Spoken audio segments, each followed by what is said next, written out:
मायका अच्छा है कि ससुराल? क्या अच्छा है? ससुराल। मायके में सदा लड़की ही रहोगी, ससुराल में जाके महारानी बन जाओगी।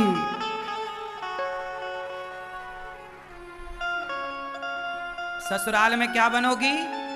मालकिन। मालकिन बन जाओगी। और मायके में मालकिन तुम्हारी भौजाई ना बनने देगी। इसलिए ससुराल अच्छा है। लेकिन ससुराल जब लड़की पहली बार जाती है ना, तो ससुराल के लोग बहुत अच्छा व्यवहार नहीं करते। कुछ लोग, बहू आई, अरे बहू आई ना तो उसे बड़े लाड प्यार से रखना चाहिए। 10-5 दिन 2-4 महीना लगेगा समझने में, थोड़ा टाइम दे दो। अब होता क्या है, बहू आ जाई, सबके लिए उसने भोजन बनाया, वो भोजन में हो गया नमक ज्यादा, तो घर भर के ताने मारते हैं। सास कहेगी तेरी माँ ने यही सिखाया है? अरे नमक ही तो ज्यादा हो गया है, पहली बार आई है, बेचारी के हाथ पांव कांप रहे हैं, कांपते कांपते नमक डाला होगा, ज्यादा गिर गया होगा। थोड़ा उसे मौका तो दो। 2-4 महीना तो समझने में लग जाता है सास को। अच्छा, सास को समझने में ज्यादा वक्त लगता है कि पति को? जोर से मैया बताओ मेरी माँ, किसे समझने में वक्त लगता है? हाँ? सास को तो 1-2 महीने में ही आप समझ जाती हो, 6 महीना लगेगा और क्या। पति को समझने में थोड़ा टाइम ज्यादा लगता है। पति लोग जल्दी समझ में नहीं आते। इसलिए अपनी गृहस्थी को कम से कम 2-3 साल तो दो। जो 2-3 साल दे पाए उनकी गृहस्थी फिर बढ़िया चलने लग जाएगी। 2-3 साल तक तुम चुप रहो, 4-5 साल चुप रहो। पति देखो कई बार ना जवाब देना नहीं होता। सास हमारी माँ है, ससुर हमारा बाप है, गलती हो रही है तो चुप रह लो, वो कुछ बोल रहे हैं सुन लो। गृहस्थी चलाने के लिए ना एक पक्ष का समझदार होना जरूरी है। या तो सास ससुर समझदार हो, या पति समझदार हो, या पत्नी समझदार हो। और कोई समझदार नहीं होता तो तलाक हो जाते हैं। जिस घर में तलाक हुआ है मतलब उस घर में समझदार लोग नहीं थे, इसलिए तलाक हो गया। समझदार होता, समझदारी से वो बचाते तो बच जाता। एक बात बताओ, हाथ में फोड़ा हो जाता है, समय के साथ भर जाता है कि नहीं? घाव, यदि शरीर का घाव समय के साथ भर जाता है, गंदा पानी समय के साथ साफ हो जाता है, तो रिश्ते भी समय के साथ सुधर जाएंगे। थोड़ा वक्त लगेगा, रिश्तों को समय देने की जरूरत है और चुप रहने की जरूरत है, दोनों को, पति को भी और पत्नी को भी। हाँ, जब तुलसी एक जगह से उखाड़ कर दूसरी जगह लगाओ ना, तो 5-10 दिन तो तुलसी भी ऐसी रहती है, पत्ते बिल्कुल कुम्हला जाते हैं, फिर वो पनपती है। ऐसे टाइम लगता है। एक नए घर से लड़की ससुराल आई है, थोड़ा टाइम लगेगा। इसलिए बहू को बहू की तरह ना रखो, बेटी की तरह रखो। सास को सास की तरह ना रखो, माँ की तरह रखो।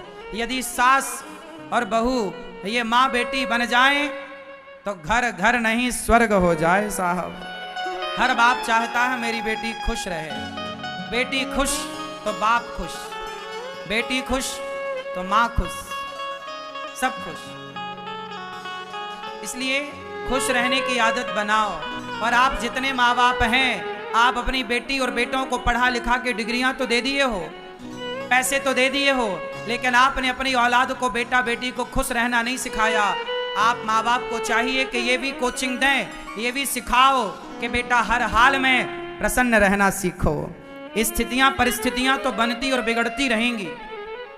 परिस्थितियां सदा एक सी ना राम की रही ना सीता की रही, ना आपकी होंगी ना हमारी होंगी। परिस्थितियां तो बनती बिगड़ती, कभी अच्छा तो कभी बुरा, कभी सूखा तो कभी गीला, कभी अमीरी तो कभी गरीबी, कभी कैसा तो कभी, ये सारी जिंदगी चलेगा, पर हर हाल में जो प्रसन्न रहता है वही कामयाब है, वही सफल है। आप अपनी बेटी को, आप अपने बेटे को हर परिस्थिति से लड़ना सिखाओ। अच्छा बताओ, माता पिता भगवान हैं या नहीं? सच्ची बताओ, आपने महसूस जितना किया हो उतना बताना। माँ बाप को भगवान कहना सही है या गलत है? उत्तर दो। सही है। तो आज यदि माँ बाप को भगवान कहना सही है तो स्कूलों में क्यों नहीं बताया जा रहा है कि बेटा मातृदेवो भव पितृदेवो भव का पाठ बच्चों को स्कूलों में क्यों नहीं पढ़ाया जा रहा है? क्या स्कूलों में इस पाठ की जरूरत नहीं है? काश ये पाठ बच्चों को स्कूलों में पढ़ाया जाता कि माता भगवान होती है तो कोई बेटा कभी अपनी माँ को वृद्धाश्रम ना भेजता। आजकल बच्चे स्कूलों में माता पिता देवता हैं, पूज्य हैं, ये पढ़ ही नहीं रहे, तो सम्मान करेंगे कैसे? आज माँ बाप का कोई उपकार बच्चे मानते ही नहीं। माँ बाप, बच्चे कहते हैं तुमने हमारे लिए किया ही क्या है। काश एक पाठ ये भी होता बच्चों के लिए कि तुम्हारे माँ बाप ने तुम्हारे लिए क्या क्या किया है। यदि क्या क्या किया है माँ बाप ने, बच्चों को ये पाठ 8वीं क्लास से पढ़ाया जाए, 8वीं से लेकर के 12वीं तक, 8वीं से लेकर 12वीं तक ये बात यदि पढ़ा दी गई स्कूलों में कि माता पिता ने तुम्हारे लिए क्या क्या किया है, माँ बाप का योगदान क्या होता है। श्रवण कुमार की कथा यदि बच्चों को 8वीं से लेकर 12वीं तक पढ़ाई गई तो गारंटी मैं लेता हूं कोई बेटा श्रवण कुमार की कथा पढ़कर कभी अपने माँ बाप को घर से नहीं निकालेगा। इतना कुछ आप पढ़ाते हो, एक पीरियड आधा घंटा की क्लास बच्चों को माँ बाप के नाम पर होनी चाहिए कि नहीं? और केवल माँ बाप के नाम पर नहीं साहब, आजकल रिश्तों के ऊपर भी पढ़ाई होनी चाहिए। किस तरह विवाह के बाद का जीवन जिया जाए, 8वीं से लेकर 12वीं तक में बच्चों को ये पढ़ाओ कि किस तरह आपको विवाह के बाद कठिनाइयां आ सकती हैं और जब ये कठिनाई आएगी तब आपको क्या निर्णय लेना होगा, ये पढ़ाओ। आजकल बड़े पढ़े लिखे बच्चे, बड़ी बड़ी डिग्रियां धारी बच्चे, वह गृहस्थी नहीं चला पा रहे हैं। बड़ी बड़ी फैक्ट्री चलाने वाले लोग, बड़ा बड़ा बिजनेस चलाने वाले लोग अपनी गृहस्थी नहीं चला पा रहे हैं। ये बात सही है कि गलत है? क्यों मेरी मां? तो गृहस्थी चलाने का भी एक सिलेबस होना चाहिए कि नहीं? 8वीं से लेकर 12वीं तक में ये सब पढ़ाओ कि विवाह के बाद क्या क्या कठिनाइयां आ सकती हैं।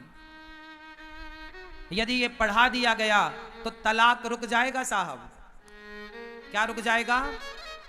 बोलो। तलाक रुक जाएगा। लेकिन पढ़ाया नहीं जा रहा है। यदि बच्चों को भगवद गीता पढ़ा दी गई तो गारंटी लेता हूं क्राइम रुक जाएगा, अपराध भारत में रुक जाएंगे, गीता पढ़ा दी गई तो। लेकिन नहीं पढ़ाई जा रही है, बड़ी विडंबना है। भाई भाई के रिश्ते कैसे होने चाहिए, भरत और राम का प्रसंग बच्चों को सिलेबस में होना चाहिए।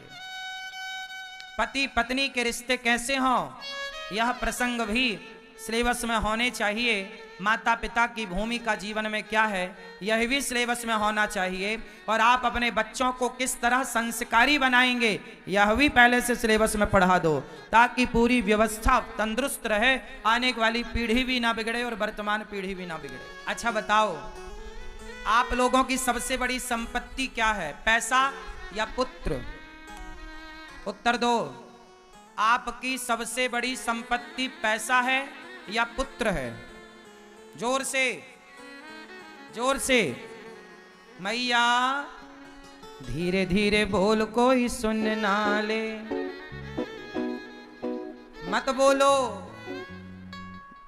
ऐसे ये तुम भीष्म पितामह बन जाती हो, मेरी मां बोलती नहीं हो। बताओ, पैसा ज्यादा अनमोल है या पुत्र? पुत्र। पैसा बचाओगे कि पुत्र को बचाओगे?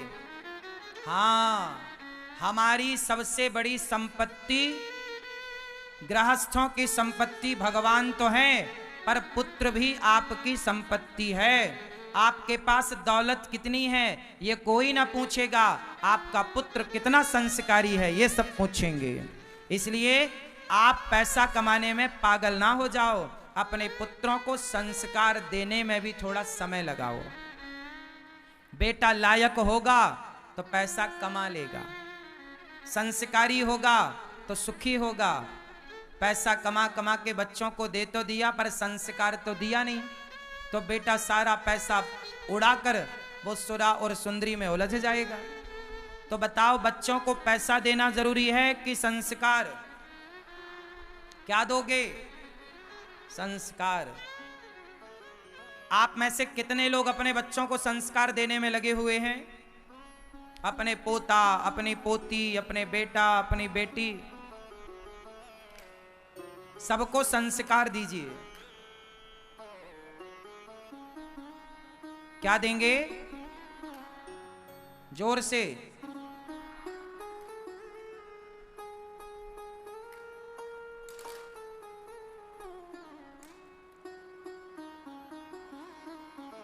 क्या देंगे मेरी मां? संस्कार देंगे। तो आप लोग बच्चों को लायक बनाओ। जो माता पिता अपने बच्चों को ज्यादा प्रॉपर्टी बैंक बैलेंस देते हैं, वह माता पिता अपने बच्चों को अपाहिज करते हैं। कितने लोग इस बात से सहमत हैं? जो माता पिता अपने बच्चों को जरूरत से ज्यादा बैंक बैलेंस प्रॉपर्टी देते हैं, वो अपने बच्चों को क्या करते हैं? अपाहिज करते हैं। जबकि देना क्या चाहिए? बच्चों को बैंक बैलेंस प्रॉपर्टी नहीं, बच्चों को बहुत अच्छे संस्कार देना चाहिए। बेटा ऐसे संस्कार, ऐसा गुण दे दो कि बेटा हमारे बाद तुम अपने से कमा के खाना। जो काम हमने किया, जो गुण हमें मिला, वह टैलेंट बच्चों को सिखा दो। बच्चों को टैलेंटेड बनाओ, काबिल बनाओ। जरूरी नहीं है कि आप दौलतमंद बनाओ, धनवान बनाओ। पैसा बच्चे कमा लें, यदि आपने बच्चों को योग्यता दी तो पैसे तो कमा ही लेंगे। इसमें बड़ी बात क्या है? पैसा बड़ी बात नहीं है, वो तो कमा ही लेंगे।